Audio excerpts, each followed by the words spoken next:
Hey, what's happening, guys? I hope you guys are having a good day. I'm Dr. Boyce Watkins from Your Black World and the Black Business School. And I just got back from the gym. I just got finished working out. I didn't run as many miles as I wanted to run, though. I actually wanted to do uh, 7 or 8 miles. Since I did that half marathon this week, I've been feeling kind of kind of good, like really wanting to get up and go run. Especially since I was so slow. I'm such a slow runner. But at the same time, I'm proud and happy to say that I did finish the race and I did what the hell I was supposed to do. So anyway, I hope you guys are having a good night. Do me this favor as you get started. If you're on Facebook, please hit the share button, the like button, the subscribe button, all that good stuff. And also, I'm going to send out a text alert to let our family know that we are live right now, that we're talking about an important topic in the Black community.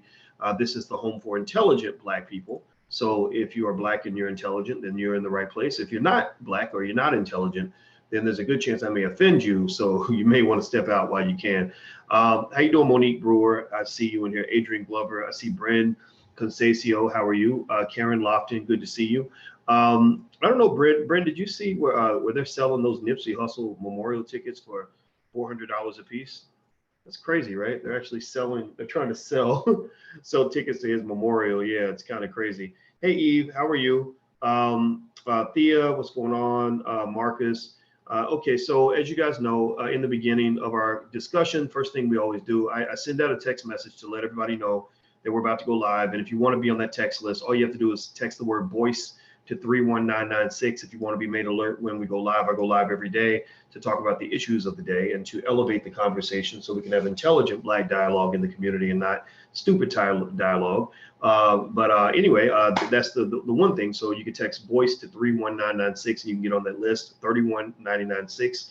Also, we're going to do our shout out. So shout out your city, your business, or your dream. Your city, your business, or your dream. Now, Cameron says, told Nazi Muhammad today to look you up. Oh, Nazi Muhammad, I remember him from University of Kentucky, man. That was a smart Black man.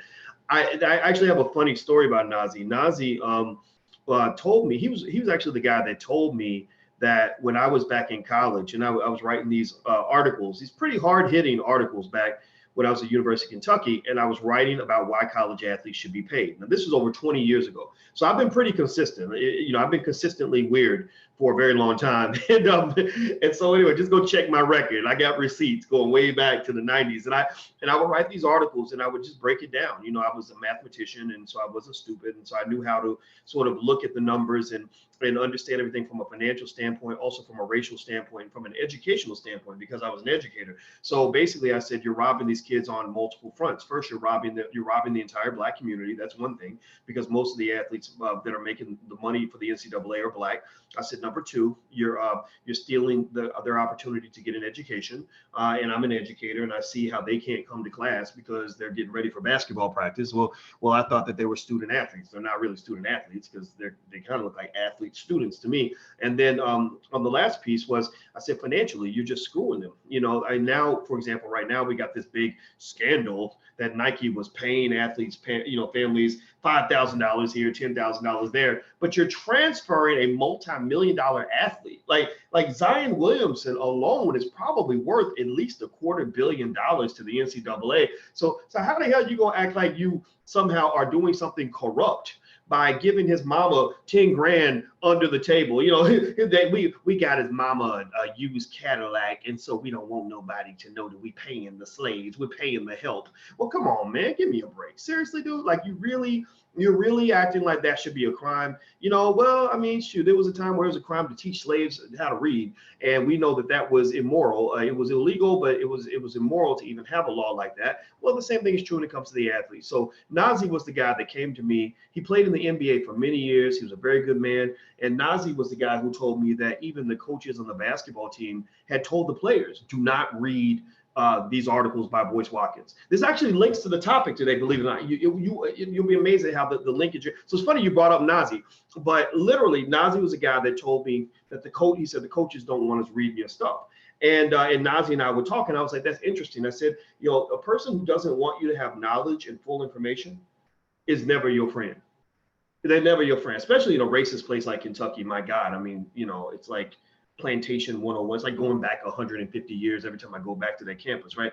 But seriously, a person who does not want you to have knowledge and information and freedom of thought is, not your friend.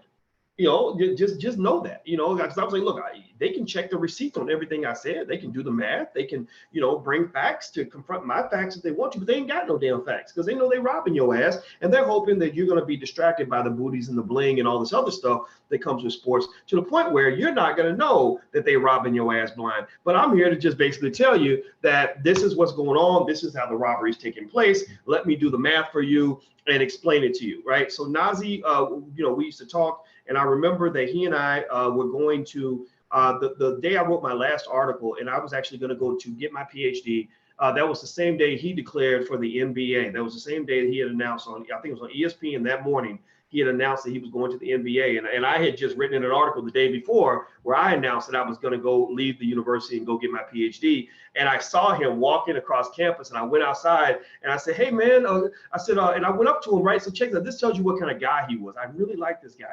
And I went up and I was gonna say, hey man, I saw on ESPN, you're going to the NBA. That's cool.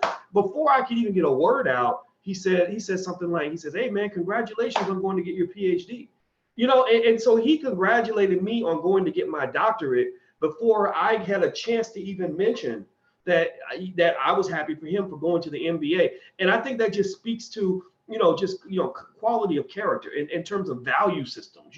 Like what kind of man are you as a black man? As black men, we're trained to believe sports is always more important than knowledge and education.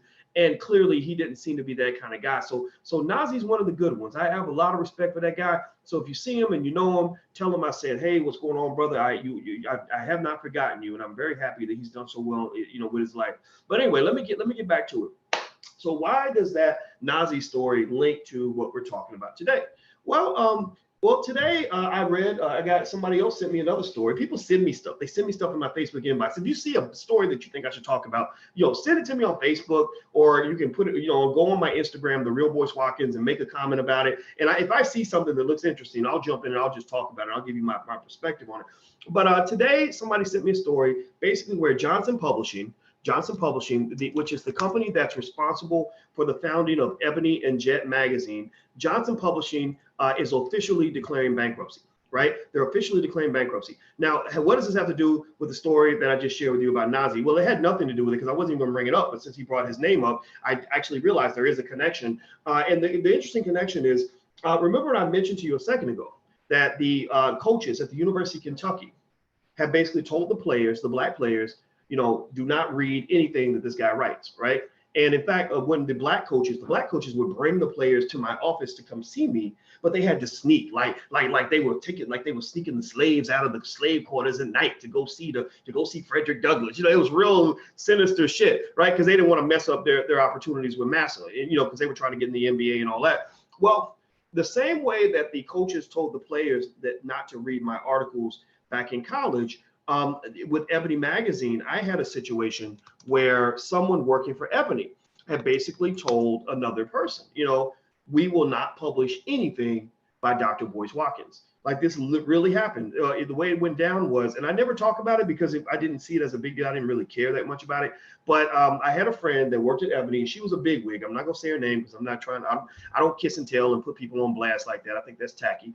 But she did tell me. She came to me, right? She comes to me. She says, "Hey, Boyce, we need an article on financial literacy." And I'm a finance professor. I've been teaching college students for 25 years. I've taught at several major universities. Like I know my stuff, right? I know my stuff. And so she was like, "We need an article on something related to getting your money right." I don't know if it was for Christmas or whatever it was, but it was something like that. And so she hits me up, and we negotiate the price. And I think the price was, let's say it was $500. I don't remember what it was, but it was some sort of amount, some amount of money. Well, I write the article, I send it, I kick it in, she kicks it back, tells me there needs to be a few edits. So I went and did some edits on it and fixed the article up, got it nice and pretty and everything else, got it ready for Ebony, and I sent it in. Now, I forgot about the article after that. I didn't think about it. I didn't bother about the money. I didn't harass or anything like that, right? But I did notice, like about 3 months later, I said, wait a minute, whatever happened to that article I sent over to Ebony? Don't they owe me some money? They owe me money. right? And I did, you know, I wasn't gonna go put nobody on blast about it, you know, or whatever. And so I called, I hit her up and I said, hey, what happened with that article I sent you? Did you publish it? Did you use it? And she said, and she goes, did you upset somebody at Ebony? I said, well, I mean, I upset people every day. There's I got haters everywhere. You know, I got haters in the bushes right now outside my house. You know, like I mean, I don't know who's mad at me and who's not. I assume if you tell the truth long enough, eventually somebody gonna get mad at you for it, especially if you're black. But anyway, she said, well, somebody told me that when like I submitted your article, and she said normally everything I turn in just goes as smooth as silk. It goes right in, no questions asked, no nothing. She said, I turned your article in, and the lady kicked it back and said, we will not publish anything from Dr. Boyce Watkins. And I said, damn. Now she told me the lady's name. I'm not gonna say the lady's name because I'm not trying to go out here and put nobody on blast. I just think I'm not big on that type of thing. I mean, sometimes it'll slip out, you know, but most of the time I don't do that. But she told me her name and I looked her up, and she lives in Chicago. And the only thing I could speculate is that the lady was mad because of something that had to do with the Obamas. Because y'all know when it came to the Obamas, like there were people who were accusing me of telling black people not to vote. And if you go check the record, there is not a video anywhere or an article anywhere where I ever told black people not to vote.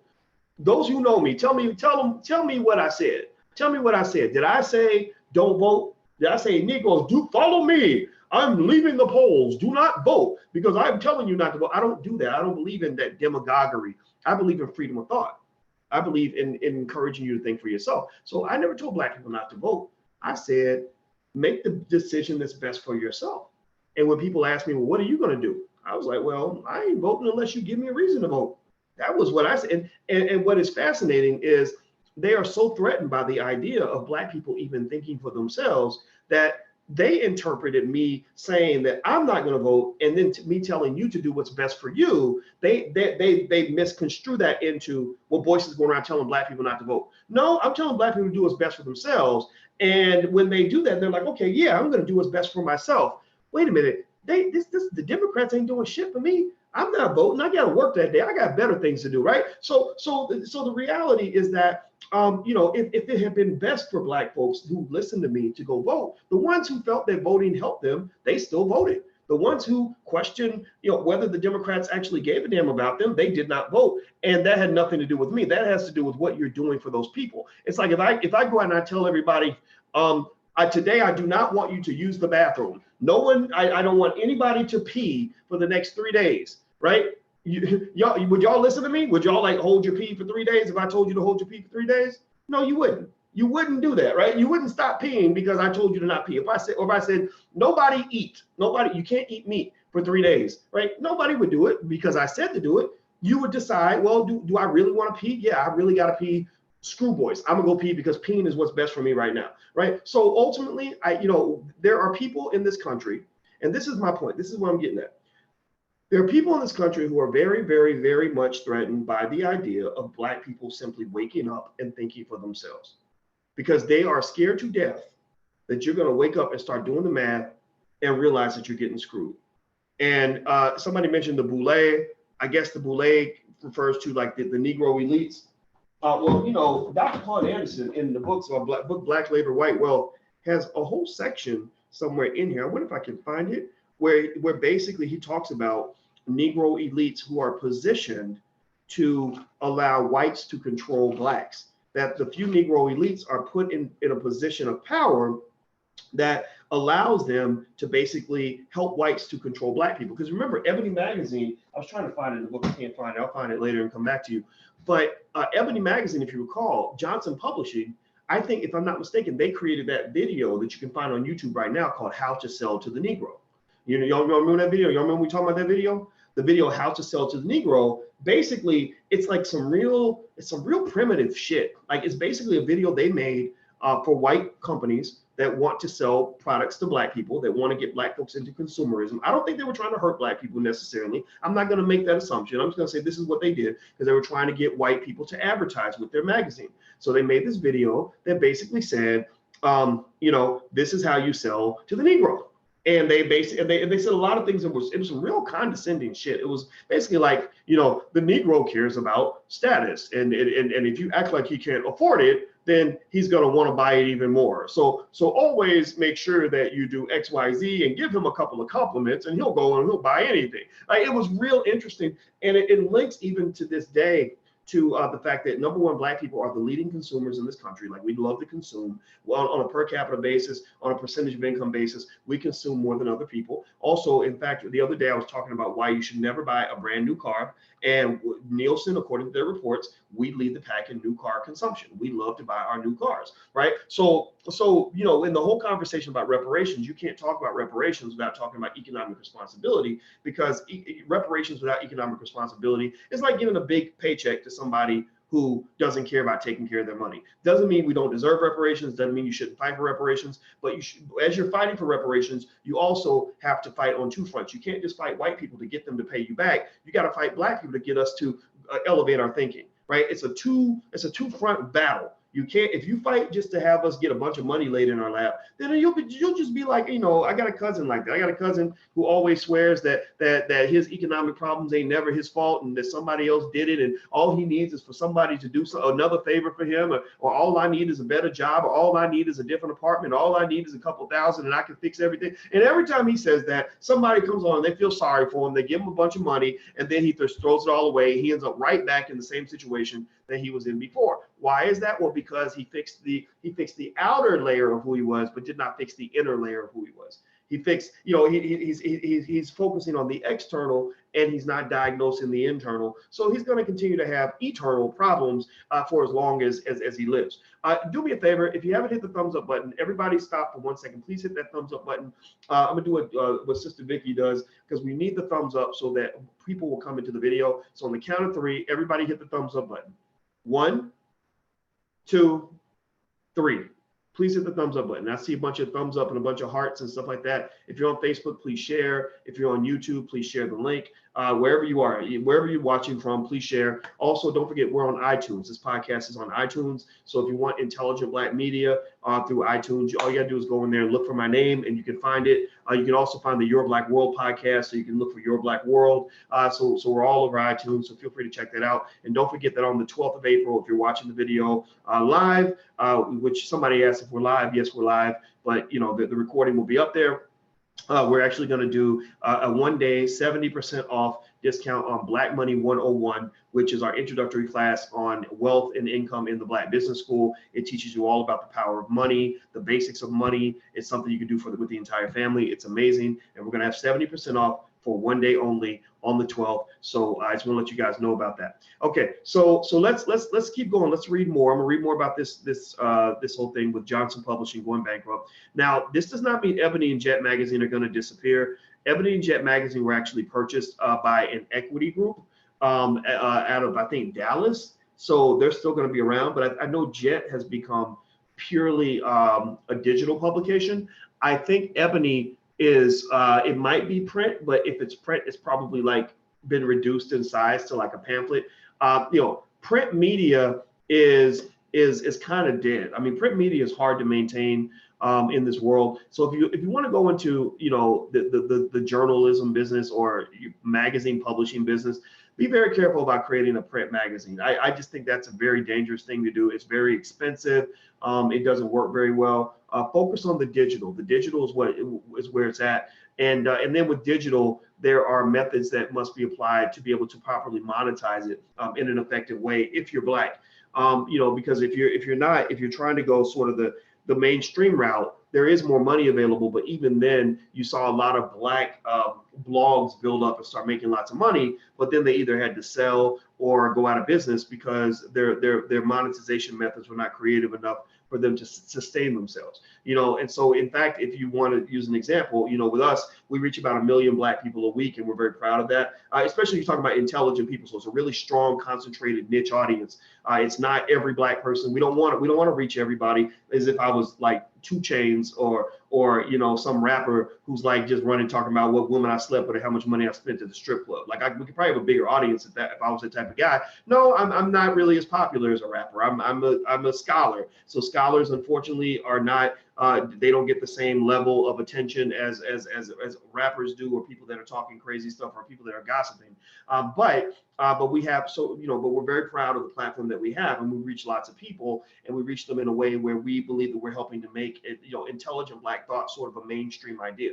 Like, I don't want it to be sort of extreme for Black people to be smart and to be financially literate and to be economically empowered. I want that to be mainstream. I want that to be the new mainstream, and I believe in a lot of families it will be because of what we're doing here. So anyway, so if you want to sort of look at an example of monetization and the creativity required, just watch how, we sort of have to do things. Like, we offer you things. We let you buy everything from t-shirts to books to you can take a class from us. I'm a college professor. I've got other college professors around. We're doing all kinds of things to make sure that we're able to pay the people that we pay to help us to keep things going. And we didn't do things the way everybody else did it. And we also operated on a shoestring budget because, when you get to the point where your business gets bloated, then your business is in jeopardy. In fact, I talked to a person I know who started a massive platform. I won't say the name of it because I don't know if he's okay with me sharing the story, but they were making a lot of money. I'm talking about like maybe about $2 million a month. And the money was good when he had major corporations coming in and buying ads. But then when those corporations started pulling out, it undercut his capital, and he had a massive expenses. He had cousins and friends that he brought in and he'd hired. And so he had, you have a cousin with a GED making $200,000 a year. And he said the thing that really shocked him the most was that the people that he helped the most were the ones who bitched the most when he had to cut costs. So he'd come in and he'd say, hey man, I know I've been paying you $200,000 a year, but I can't do it because we got to cut budgets. So I'm gonna drop you to 150. And he said he would get cussed out like nobody's business. And he's sitting there thinking, wait a minute, everything I've done for you, all the money I've given you, all the help I gave you, nobody else would even hire you. And I was paying you $200,000 a year, and you're mad because I'm struggling. Well, that's kind of what it is too. You get to the top, and then all the people that you helped along the way. Some people remember that. Some people are loyal like that. A lot of people forget. In fact, sometimes the more you're helping people, the more that they become accustomed to that help. So what happens is when you take whatever you're giving them away, there's like that initial shock, like, oh my God, now I can't pay the rent because they're sending me $4,000 a month instead of $5,000. And then next thing you know, you become a son of a bitch, you become an asshole, etc. I've lived that. I mean, most of the people who hate me are people that I've given tens of thousands of dollars to over the years or whatever. So I didn't understand that, but that's what it is. So what I learned also is that as you build your business, if you're trying to build something that's digital media or any other kind of business, watch your budget, watch your costs, keep your costs down, be very, very careful, because when you talk about Ebony and Jet, I think that what probably occurred is they had this massive economic empire that became just super bloated because they had a lot of really good years. There were times where Ebony and Jet, could literally charge $30,000, $40,000, $50,000 just for you to get, your product on the cover of their magazine or on the inner fold on the first page inside the cover or whatever. And you get used to that, and then you get all these expensive employees who aren't adding any value. But then the internet comes along. The internet's like March. And nobody's looking ahead, like nobody's like being on a ship, like nobody's looking yonder to see that, like what's coming up, right? So you don't have, with a business, you need somebody out there on the edge of the ship with a telescope to say, all right, Captain, we got dragons and sea lions, 2 miles ahead, or the British Navy is 2 miles to the south. Like, you need somebody that can tell you what's going to happen in the future with your business. If you can't have somebody that's doing that effectively, then you're going to run into Kevin. So you got it right, Kevin. You're going to hit that damn iceberg because you wasn't paying attention, right? The way things are now ain't the way things are going to be 5 years from now. So you need people on your crew that are visionaries, and they need to have the ability to execute some of that vision to prepare you for the future. And I'm going to tell you what, I'm going to tell you this right now. I believe, my theory is that Johnson Publishing suffered because, from all indications I've gotten from people I've spoken to within that institution, they weren't the quickest to adapt to change. That's just, again, that's, maybe I'm wrong. Maybe there's something else happening that I'm not aware of, and I'm not here to hate or diss or nothing like that. But I never got the sense that Johnson Publishing was a company that was really able to adapt or willing to adapt unless they had to adapt. In fact, I got the sense that Johnson Publishing was infected with kind of the same virus that really affects our community at large. You know, Black people are a conservative people. You know, when you're conservative, you're kind of scared to make any drastic moves. You're kind of scared to dip and move and shake and prepare for the future and take risks. You know, why do you think so many of these HBCUs are breaking down financially? And then sometimes people will come along. Like I think Tom Joyner tried to go along, and I think it was what was that school down in Atlanta, Morris Brown? I think Tom Joyner tried to go in and save Morris Brown, and it couldn't work because they wouldn't budge, they wouldn't change. They got so rigid. You know, what was it, Morehouse? Morehouse had this president that was actually getting some things done. I didn't even agree with the guy politically. I think it was John Wilson. And John Wilson was in there really getting things. Like he was really modernizing and moving the school forward. But they have this big bloated board of all these people who, you know, who went to school there in 1958, who didn't want change. They did not want change. So they were like, you know, we'd rather see you out of here and see the university get sick and maybe die than to see us not be able to run the school the way we want to run the school. And so some of our universities, some of our businesses, some of our most cherished institutions become dinosaurs because they're not interested in making the moves necessary to get out of their comfort zone. And so anyway, let me see here. Oh, John mentions a Blockbuster Video. Oh, that's a perfect example. I mean, Blockbuster. I think there was one Blockbuster left in all of North America, if I'm not mistaken.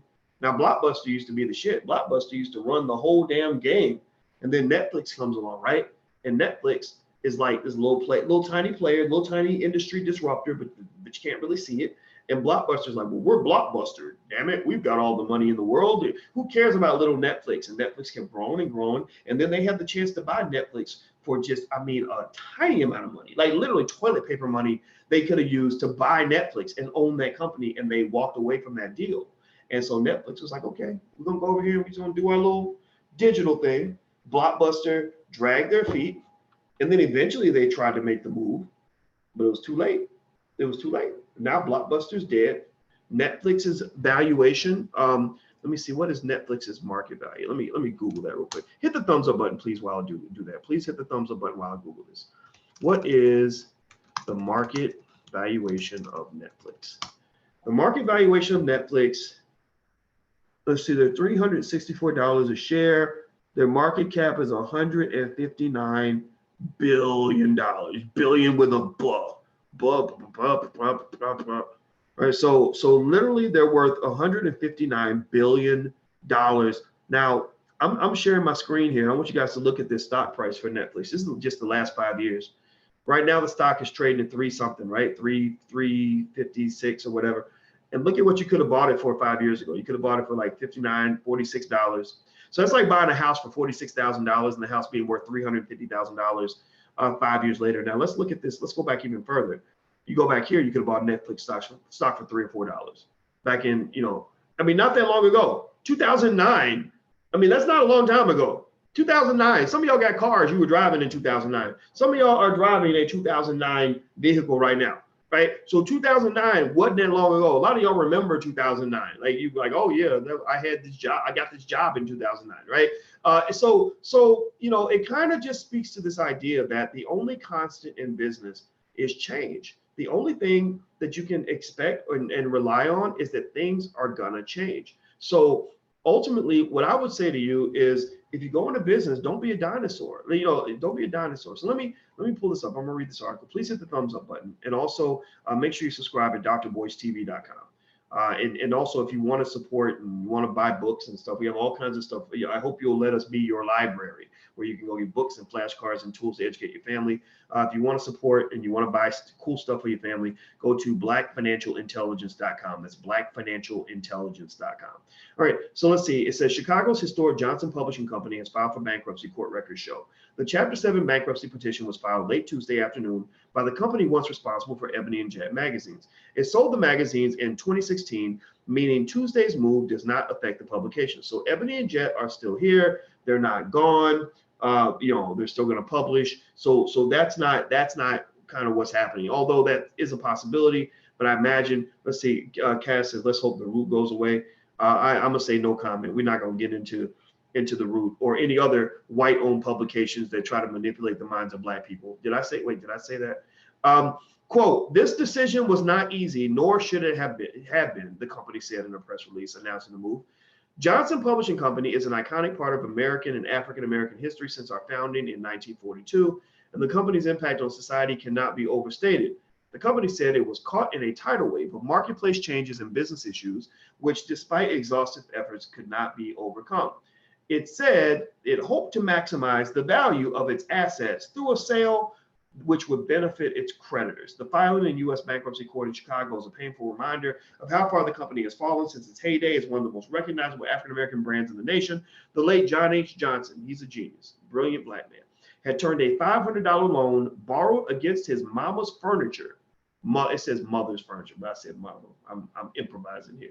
Against his mama's furniture into one of the country's most successful African-American owned corporations. I love stories like that.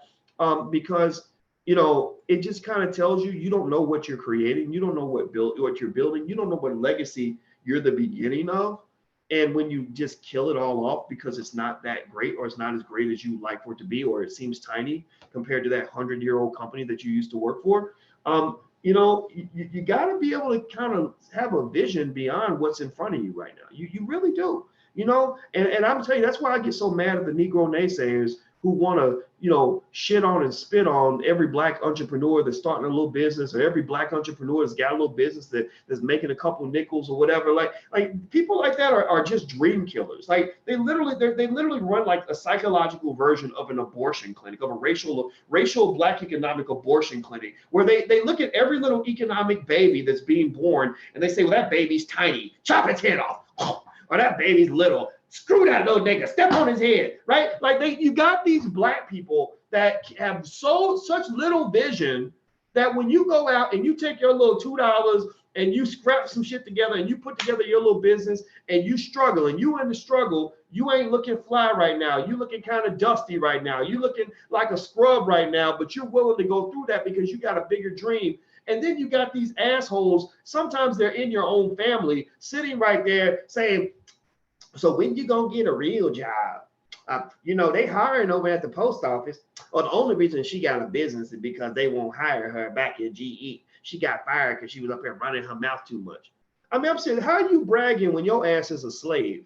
How you got slaves that are proud of being slaves? Ain't nobody making fun of you because you've been working at the Hostess Donut Factory for the last 20 years. Ain't nobody ridiculing that, even though you don't own nothing in that building. You don't even own your damn job. You're gonna work yourself until until you're so old that you can't work anymore and you're about to die, and then they're gonna replace you as if you were never there. But we're not making fun of you for that. Ain't nobody clowning you for the fact that you've been struggling to make barely enough money to pay your rent to a landlord who's building wealth on your back. Like we're not making fun of you for the fact that you got to work for the next 30 years just so you can pay off the student loans for the $100,000 you borrowed from that white university so that you can build their wealth and not your own. Like ain't nobody clowning you for that. Nobody, you know, most Black entrepreneurs I know are too busy hustling, too busy building to be sitting around attacking and clowning Black people who don't have the courage to do what they're going to do. That's fine.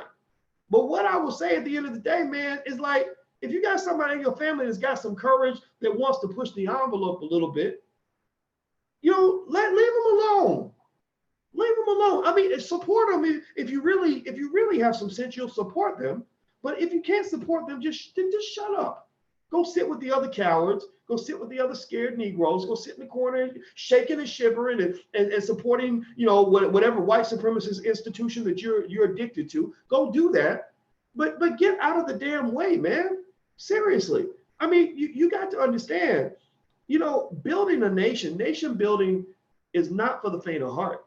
You know, it's not for people without courage. It's not for people that don't have vision. It's not for people that ain't ready to deal with some scary, scary days. You know, do you know how many scary days and scary nights I have had, you know, since I first started off on my journey?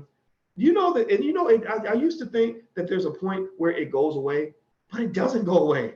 I was like, oh my God, the more successful I get, the bigger the haters are, the more the haters come, they come even further. There's more haters that come, like it gets worse, it gets scarier, right? And the only thing that keeps me going is I'm not kept going by this sort of, security and knowing that it's all going to work out. What keeps me going is that I know I'm just not going to give up. I don't know if I'm going to win every fight. I just know I'm going to show up for the fight. And I realize that needs to be my standard of victory, because if you believe that you got to win every fight in order to justify the fact that you fought, then you a goddamn fool. Excuse my French. If you think that you have to win the fight in order for the fight to have been the good fight, then you got it all wrong. You got it all wrong. The battle is won when you have the willingness to go out there and bleed, knowing that you might die on the battlefield, knowing that you might not win, knowing that you might fail, knowing that your business might flop, knowing that the hater might win, knowing that you might end up crippled and taken down at the end of the day. When a soldier goes out into war to defend what he loves, even the best trained soldier knows that he might still die. Even the soldiers who have trained their entire life know that there's never a point where your training is so good that there's zero probability that you could get killed. You can still get ambushed and get killed. But why do soldiers keep going out on the battlefield? Well, because they're fighting for something they believe in. They know that they've already won the battle just by going out there and fighting, right? So I'm just trying to say, man, we need some visionaries in our damn community. John Johnson, this man borrowed $500 against his mama's furniture. You gonna tell me that anybody in 1942 thought that was a good idea? $500 in 1942 was a lot of money. A lot of money, but he had a vision, and there was no guarantee it was going to work out. But if you don't take the chance, then you'll never find out if it's going to work out. So I say that, I guess, to kind of encourage those of you who are kind of dealing with that. It puts you on eggshells. Like, I hate it. Like, if somebody close to me is a Negro naysayer, I get really frustrated with them, and I just tell them, just shut up. Just shut up. If you ain't going to help, then just shut up. And the reason I do that is because it is hard enough to have the courage to go do something different and try something different and go in a direction where you don't know exactly where the road ends. You're walking down a dark path. You don't know how it's going to work out. And it's hard enough to do that individually, right? And then you got these people in your ear, like, it ain't going to work. And, you messed up, or, that was a bad decision, blah, blah, blah, blah. And you know that they're just sitting there and they're just waiting. They're doing the easy thing. It's very easy to be a coward in waiting, where you're just sitting there waiting for the courageous person to fail. Like, you're just waiting for them to fail. And I told this, I had a conversation with a naysayer in my life, and we had to come to terms on this. And I said, it's easy for you to sit here and tell me to not take a chance, because you win either way. If I take the chance and it works out, then you ain't gonna say nothing. You ain't gonna come back and say, "Oh, I was wrong." You just get quiet, because that's what naysayers do. When you go out and you succeed, they're very quiet. But then if you fail, which I could fail, right? If it's a 50-50, there's a 50% chance I can fail. If I fail, then you have the right to say, "I told you so." So I would prefer that you just shut up and let me go out here and live the life I'm supposed to live. Let me go out here and see what my destiny is supposed to look like, because I'm tired of you. It does not help me for you to remind me of all the reasons why I might not be able to climb Mount Rushmore. I'm climbing around Mount Rushmore not because I know that I'm guaranteed to succeed. I know how many people have died on Mount Rushmore. I know how hard it is to climb that mountain, or Mount Everest, whatever the mountain is. I know that it's difficult. I know it's treacherous. I know about all the reasons why I might fail.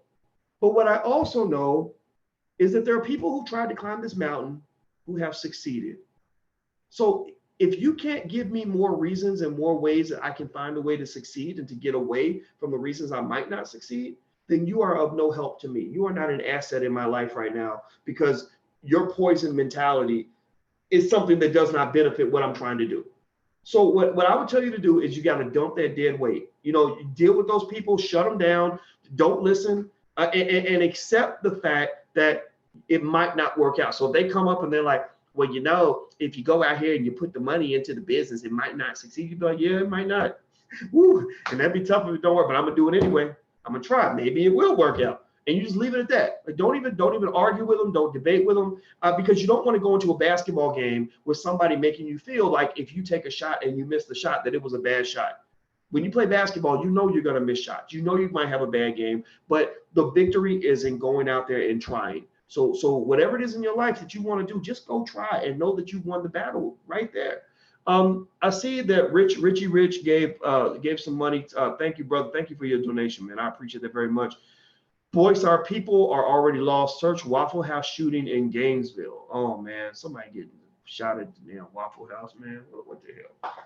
Damn, Richie, you just got me all upset now, man. I don't know. I don't know what to do with the whole community. I can't fix everything in Black America. I can only help and share, perspectives that hopefully will benefit those that want to do something different. Hit the thumbs up button. Please hit the thumbs up button if you haven't done that. Also, do not forget that if you want to support intelligent Black media, you can go to intelligentblackpeople.com. That's intelligentblackpeople.com.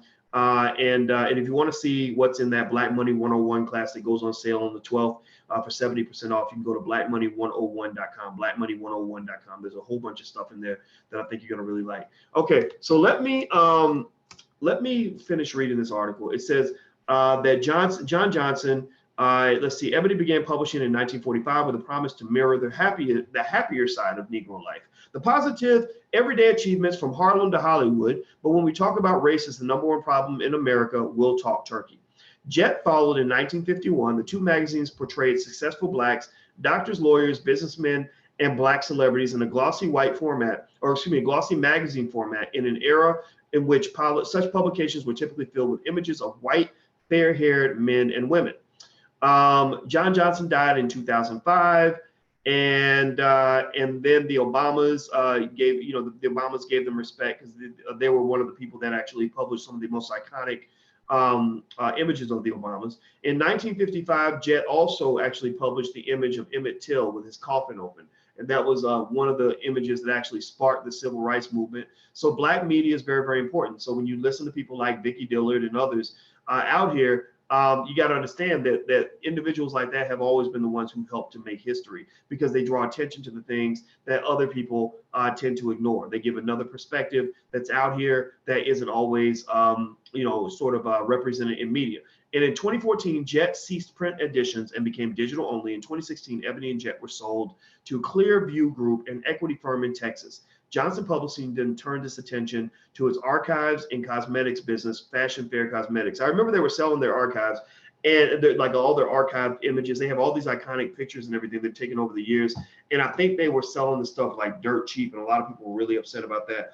I was concerned about that as well. But, and I think that what it really makes me think about is the fact that I think that just from in a business standpoint, as a community, we've got to kind of figure out like what's happening that ends up causing a lot of our institutions to end up in situations where they have to let things go dirt cheap. Whether it's land or it's a lack of liquidity that maybe leads a university to give away a prized art collection. I think it was if I'm not mistaken, I believe it was Lincoln University. There was a wealthy guy who left this really expensive, really valuable art collection. I believe it was to Lincoln. I believe it was Lincoln University. And because they had financial problems, they ended up selling this collection like right when the guy died or shortly after he died, and they sold it like super dirt cheap. And so I think that what probably needs to occur in the community is that we've got to really, really focus hard on knowing the value of ownership and knowing that value beyond just how much money you have and how much money you make. Because if you only think about ownership in terms of what it does for you financially, well, you're going to lose because white people have the ability because they have broader distribution networks and a greater degree of understanding of the business landscape. They can take an asset that we have that might be worth $100 million for us, and they can pay $300 million for it because they've got more capital, they can have a longer term vision, and they also may have the ability to get more use out of that asset than we do. So that's why you'll see people that will sell to white folks because white folks will come along, make an offer they can't refuse. Like Essence Magazine, I think the amount of money that they offered them for Essence was insane.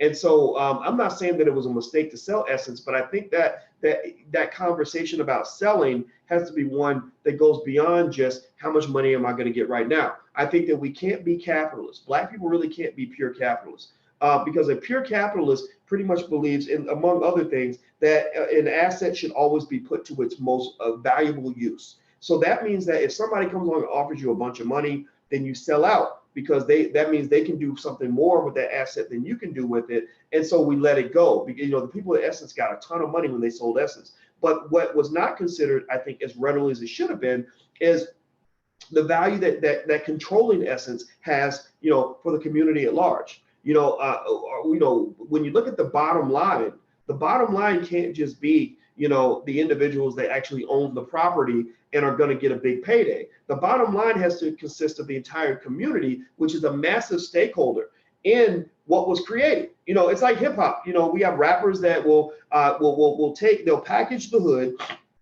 in various ways. They export the hood globally. They make a ton of money, and then they feel that it's their right to sell it for whatever they want and to sell out however they want. When the reality is that these are resources, almost like oil or gold or silver, that were sucked out of the Black community. And it was the credibility, the street cred given by Black people that allowed, say, a Dr. Dre to go out and to make, $1 billion with Apple and all these other deals that he has. So the community has to be considered in that. So for, an example might be the Black Business School, right? So the Black Business School is here. We have 80,000 students. We make money. We make enough of a profit to operate and to pay all of our people. But are we making as much money as we would probably get if we sold our entire operation to somebody else? No. If I sold the operation, I wouldn't sell this way. I wouldn't sell it for less than several $1 million, right? So if somebody came along and said, we'll offer you several $1 million for the Black Business School, I would have to say no for ethical reasons, right? To the point where I'd say, am I making as much as I could make if I sold it? No. But there are 80,000 students in here that, without these individuals, without their support, we have nothing, right? So I can't consider any of this without considering how it's going to affect them, right? So selling is not always a bad thing, but selling an important asset for a community, like a media outlet that affects the entire community in such a vast and prominent way, is something that has to be considered with great care. Black people cannot be raised to believe that you should sell your assets to the highest bidder, because that is a violation of your national security, right? That is a violation of national security. What do I mean by that? Well, in the United States, they'll sell assets to other countries like crazy. They sell, the U.S. actually is selling itself out in a lot of ways that are going to really harm the country in the next 50 to 100 years. The Chinese are buying up everything. But even despite all of that, there's some stuff that the Chinese cannot buy. The Chinese can't come in and buy every single radio and TV station in the United States, because they're going to say, no, we're not going to let you control our media. They can't come in. When they go and they try to buy like Paramount Pictures or some big movie studio, the Federal Trade Commission investigates and they say, do we really want a foreign entity to own that much of something that can control our media in such a prominent way? Or if they wanted to go buy, all the airlines in the United States, they would just say, no, we're not going to sell you all of our airlines, right? Or we're not going to sell you our nuclear power plant. So, right? So Black people have to decide, what is our economic code of conduct, which consists of many things. Like there are many things that can be laid out in an economic code of conduct, but one of which must be some consideration for what it means to sell an asset that vastly affects Black people. Media is really important for Black people. Media and education are super important because that affects what information, what knowledge, what perspectives are allowed into your brain. And so when you just go selling media outlets like it ain't nothing, then you're putting your children at risk. You're jeopardizing the future of your community, because then you're sitting there and you have no media outlets of your own, and all the information that you're getting is coming from white people who own Black media, like say BET. BET is not, it's not a Black-owned company, right? It's owned by by Viacom, which is run by a Jewish family, if I'm not mistaken. The Root is not owned by Black people. The Root is, and you see that. You see evidence of this everywhere. Like if you look at The Root, you'll see a lot of weird agendas in The Root that where you can tell it's not really coming from the core of the Black community. It ain't coming from the core of who we are. It's coming from an outside influence that wants Black people to think in a specific way. Like, so they will say, okay, we want an article written on some Black issue, but we're not going to go pick a crazy Negro like Dr. Boyce Watkins. He's a little too rough around the edges for us. So we're going to go grab, so-and-so who went to Brown University, who happens to be a lesbian, who's going to tell you that you want all your kids to be gay or whatever it is, right? So I just think that for Ebony, I think what makes me sad is to see Johnson Publishing go down. I know EbonyJet are not affected. They're owned by this equity group. I know nothing about this group and how they make decisions. And I think EbonyJet are still fine publications. They seem to represent the interests of the community reasonably well. Bankruptcy, one thing you should know about bankruptcy is that bankruptcy is not the end of the world. It does not mean that the companies are gone. Bankruptcy does not mean that you've reached your demise. There's a lot of misinformation about that if you declare bankruptcy, that means like you're just finished, and that's not true. Bankruptcy is a form of economic protection. Protection is basically where they're saying, okay, this company could survive, but when creditors are coming in and money's being pulled off the company constantly, the company doesn't have time to rest. So bankruptcy kind of lets the company rest a little bit so it can recover. Imagine if you're super sick, like you get the flu.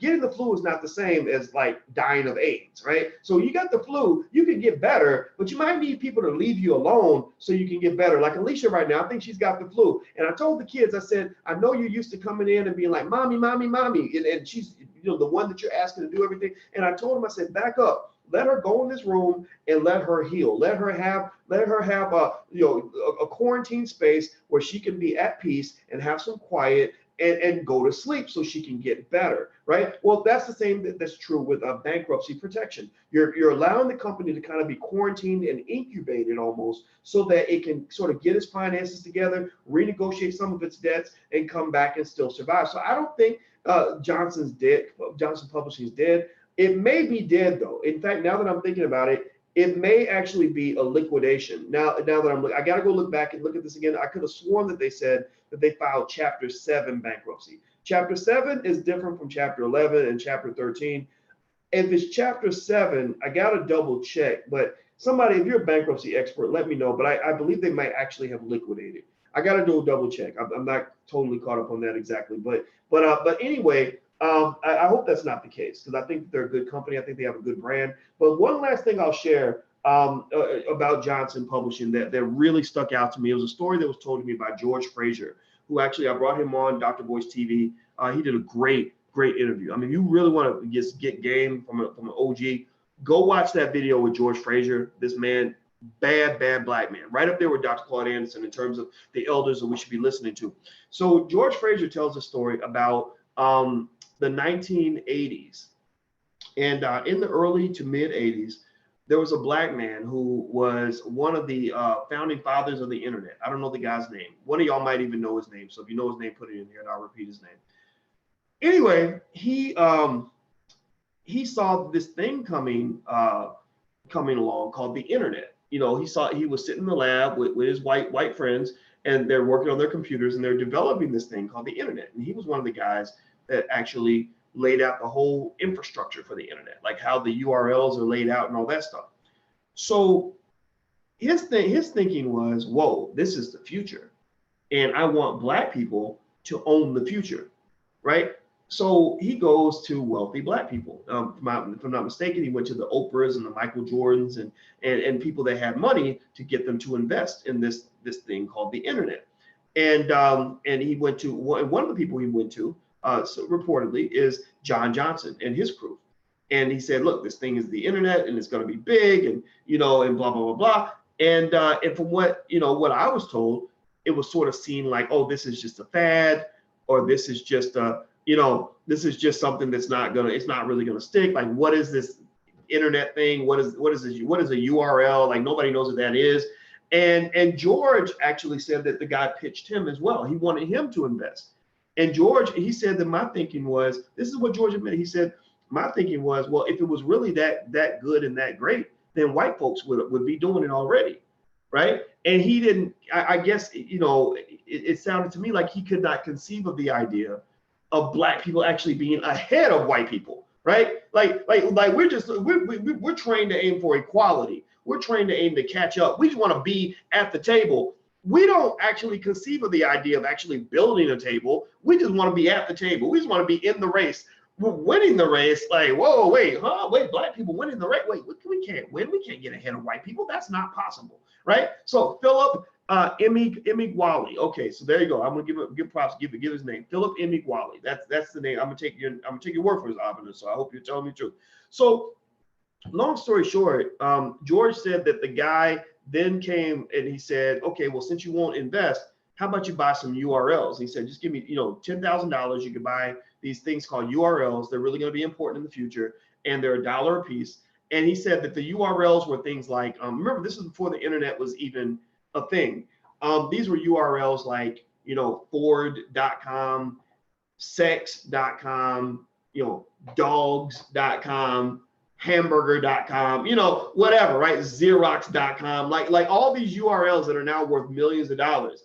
And he had a chance to buy all these URLs for $1 a piece. And George even said, no, I don't want to buy that stuff. So he went ahead and he bought one for $1, and it was FrazierNet or FrazierNet.com or something like that, because it was his name. And he said, to this day, you can go look at the little number on it. And it was one of the first URLs ever given out. And I think he got it in the 1980s. And he totally passed up the chance to buy the other 9,999 URLs that were on the list that to this day he said will be worth hundreds of millions of dollars. And so I don't know if I'm only telling you the story as it was told to me. And from what I was told, John Johnson was invited to be a part of that. If that was the case, then I think that might possibly be exemplary, of us missing opportunities because we're afraid to make those long-term investments, because we're so afraid to lose. We're so afraid of things going wrong. And in fact, actually, I forgot to mention this too. So the guy, because the brother could not get the 5 or 6 million or 10 million or whatever he needed to keep the company going and to keep it black owned, he sold it to white folks for about, I think, $5 to $10 million, right? So check this out. So the white folks bought the company for like 5 to 10 million. And within about 3 years, the company was sold again for $15 billion. He said it was on the cover of USA Today that it was $15 billion that they sold that company for after they bought it from him for just, 2, 3, 4, 5 million, whatever the amount was. Maybe it was 5 million, 6 million, maybe 10 million, no more than 10 million. They sold it for $15 billion. And so basically, I think the moral of that story is that the future tends to belong to people who can see it first. One of the things I've told you guys 1,000 times is that I'm not really concerned about 2019. I'm not really concerned about what's happening in 2019. It's like we don't even exist. You don't even exist. I don't exist. We are nothing more than memories of our future selves, and we are nothing more than memories of our grandchildren, right? So I'm really thinking about 2119, and I'm thinking like, okay, so there are some things in 2119 that are going to be the hottest assets to own, the most valuable pieces of land out there, the most amazing corporations, the greatest ideas, and they're going to be really way too expensive for most of us to buy 100 years from now. But if you can see that vision early and jump on that before anybody else gets there, then you've staked a claim that then allows you to rise with wealth. And that's what happens with wealth. People find an empty plot of land, so to speak. Imagine wealth is like, imagine like land representing wealth, where, wealthy areas are like high mountains where you're really high in the air. And then the less valuable areas are the flat areas, right? Well, what getting rich in a way I've noticed is kind of like if you're walking on this land and you're seeing the areas that are really high and you're like, I can't climb that mountain. That's super high. I don't have enough money to get to the top of that mountain. But you see another plot of land that isn't very high. It's flat and nobody wants that land, right? So you go and you stand on that plot, and then as the value goes up and the land starts to rise up, you rise up with it. So the one of the pathways to wealth I've seen is people that take something that nobody else wants, and then they either make it valuable or they watch things change and then it becomes valuable. Like I knew a guy that bought a piece of land that nobody really wanted, and then all of a sudden there was a McDonald's next door and a grocery store across the street, and it became commercial property. So this crappy land that he bought for $20,000 was suddenly worth $500,000, right? So ultimately, if you look at things like gentrification, all gentrification is people executing a battle plan that was constructed way back in the 1980s and 1970s when nobody wanted to live in the hood. And Black people were right there on this valuable land, and we saw no value in the land because we didn't see ourselves as people that could actually put the value in the land. We spent all of our time trying to get next to white folks. So the minute that we're headed out to the suburbs so we can be next to white folks are coming back into the city to buy the land that we abandoned. And now it's worth millions of dollars, and they have a Whole Foods and a dog park and a Starbucks on the corner, and we mad. We like, oh, y'all took our stuff, y'all took our land. Well, I mean, let's just be real. I mean, you look at areas like in Chicago where the Cabrini Green projects were. How many Black people really wanted to own property down there? How many Black people were really fighting to try to own land in that area back when it was the hood, right? So anyway, let me see here. I see, thank you for your donation, Joshua. Joshua says, Dr. Boyce, you're referring to Emmett McHenry. Emmett McHenry, okay, and the domain name system, DNS. He created the protocol that translates IP addresses to domain names. Thank you. So I'm going to look up so I can get the real name, or get the actual name. So you say Emmett McHenry. I saw another name earlier. I'm ashamed. I should know the actual name. And I see someone says his name is Philip. He's a Nigerian engineer. He's listed as the founder of the internet and Tariq Nasheed's Hidden Colors. Okay, so we got 3 names. So that's our assignment for today. Let's go find out who this brother really is. And I have no reason not to believe any of you. And your explanation, Joshua, was very thorough. So I like what you said, and I appreciate you bringing this in. I should have probably have done the homework, but then again, sometimes when I talk, I just talk to you guys, and I don't even know what's going to come up. So I didn't even think to look that up because I didn't even know if that was something I was going to actually discuss. So anyway, just to summarize, I think that this move by Johnson, it's sad, but it was predictable. If you'd asked me years ago, do I think Johnson Publishing is going to be around in a decade? I'd been like, no, because I think they operate like dinosaurs and they don't adjust to the changing times. And people that are swifter and quicker on their feet and able to, operate in a way that's lean and make $1 out of 15 cents, and they're hungry, they're going to eat their asses up, And so I say go out here and be hungry and fight, and always, even when you're in first place, always act like you're in fourth. That's what you got to do, because whether you're on the side of the people trying to get a little something or the people that already have a little something, either way, you're going to always have to fight. So always be a fighter. That's how you win. And teach your kids to be fighters too. Don't teach your kids to just feel sorry for themselves and get mad and go complain because the opponents are mean and white people are mean and they trick you and they take your money. Yeah, they're gonna trick your dumb ass. And so you show up without being prepared, they're gonna take every inch of your shit. They're gonna take every penny you got in your bank account. They're gonna burn. You build a Black Wall Street, they're gonna try to burn it down. So the question is, do you have the ability to fight back? If you don't have the ability to fight back, then some will say you never deserve to have it in the first place. So we need fighters in our community, not people that feel sorry for themselves. So anyway, hit the thumbs up button, please. Please hit the thumbs up button. Also, don't forget, you can go take a look at blackmoney101.com if you want to take a look at that class. That'll be discounted on the 12th for 24 hours. We'll take 70% off, so you can go check that out. Also, blackfinancialintelligence.com if you want to get flashcards for your kids, financial flashcards, or you want to obtain books or cool t-shirts. Like, I don't know if this shirt in particular is in the store, because I think somebody might have gave it to me. I know some of y'all commented on the shirt, but we got other cool shirts in there. So feel free to go check that out at blackfinancialintelligence.com. So I love you guys. I appreciate your support, and it's awesome talking to you, and I'll see you soon. Take care. Have a good day. Peace.